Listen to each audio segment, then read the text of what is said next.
we've got Rohit Srivastava joining us this morning. Rohit, good morning. Thank you so much for your time and a pleasure having you here with us on News9. No visible trends really, and it seems to be a slightly better day than yesterday, but almost similar to the action that we saw all of last week. Friday's levels maintained in yesterday's closing and a marginal bump up this morning. Is there a trend line that we can establish at the moment on where markets head to from here? Yeah, I think this is the last day of expiry. And of course, today people get used to the idea that it's a Tuesday and it's not a Thursday. Yeah. Sometimes the existing trend does not really change till expiration. So I think the pressure will probably continue to be visible. We could not, yesterday also, we could not really get past, the 24,770 or 24,800 levels. And I'm not sure whether we'll do that right away. But we are definitely getting oversold in the short term and coming to the end of this move. But we don't have the turning point yet, so therefore we're just going to wait it out, watch what happens today, what happens tomorrow. My sense is that worst case we may just dip below 24,400 for a while before we get a recovery, and that would probably be the final shakeout, from this current sell-off that we've seen for the last 8 days. All right, so there could be some shake-off, but, well, we don't know. There is another trigger that may move the sentiment, at least the needle on the sentiment tomorrow, and that comes by way of RBI's Monetary Policy Committee meet.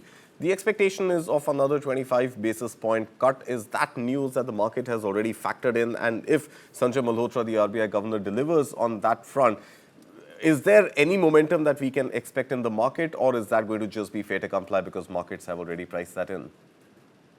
So yeah, the view that we have to take over here is slightly more medium term. So while I was mentioning the shakeout, what I meant is that we should be close to getting that final bottom. And I think the RBI policy definitely helps. It's been my opinion for a long time that the double rate cut that he did last time was not sufficient. And there are going to be more rate cuts. So I'm really hoping that we move in that direction tomorrow. And now that the US is also moving in that direction, and we have various other reasons to stimulate, including the low inflation data, I think the rate cuts will definitely help. They should be one, and they should be include more than just giving the 25 basis cuts. I think it's going to be the direction, because last time he moved from easy policy to a neutral policy. I would really want him to move back to an easy policy, or at least in his language, if not neutral, be open to the idea that there are going to be more rate cuts. And I think that he left that open even last time. Right. Being on the table that we can get more rate cuts, I think it will be stimulative along with everything else that the government is doing. So I'm hoping, like, between now and Diwali, we have a couple of weeks. Once we do manage to get some kind of shake off from whatever is left, we can see a meaningful up move start to develop from here.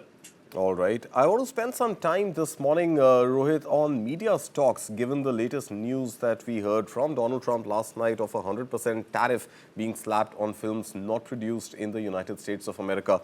And there seemed to be some very definite negative movement on certain stocks this morning. So look at Vision Cine, for example. The stock is down about 2.5%. You've also got PVR Inox, which is trading down about 2% or so. Z Entertainment is down about 0.25%, but on the converse, you also have, in fact, Prime Focus, which does a bulk of the post-production work for a lot of Hollywood clients, also now down about 1.3%. But you've got a stock like Network 18, which is in the green this morning. Overall, this new threat of 100% tariff on films, and remember the fact that films, the overseas revenue that Indian films generate, about 30 to 40% of that comes from the United States. How big a challenge do you think it is going to be for investors who are looking at media stocks? So we really have to deep dive into how much of that business for these media stocks comes from, the foreign markets. I don't believe it is. It's a good amount, but it's not the most significant part of the balance sheet. Okay. Having said that, it's not nice to keep getting this kind of news flow. I'm sure, and just like what we saw in pharma, that only companies that are producing in the US, and then those, and if they're importing, then the generics got saved. I wonder if it's between post production and between actual production. So if there is a difference, that would help. I've not looked at the details, but I'm just saying that that could be one differentiator if it does happen. So therefore, companies where outsourced work is happening and the film is actually being produced in the US might not be impacted, whereas Indian films which are outright produced in India and are being showcased in the US would definitely be affected to some extent. But does that mean we'll stop watching the movies? Probably not, and so that's the catch there. So if we continue to entertain ourselves, it might not make that big a difference. Right. But do you see some sort of a change in stance, Rohit, right now coming from the US? The fact that up until now, tariffs were limited to products. Now we are seeing Donald Trump also venture into the services category. So is there anything to suggest that perhaps services, especially those offered by the IT sector, may not be next on Donald Trump's agenda? Yeah, I think he's already done what he has to with IT, and he's done what he has to do with pharma. So we are narrowing it down to fewer and fewer segments where there is going to be action, which is probably probably a reason to believe that most of the negative news related to tariffs is out, and there's not a lot more that can really happen.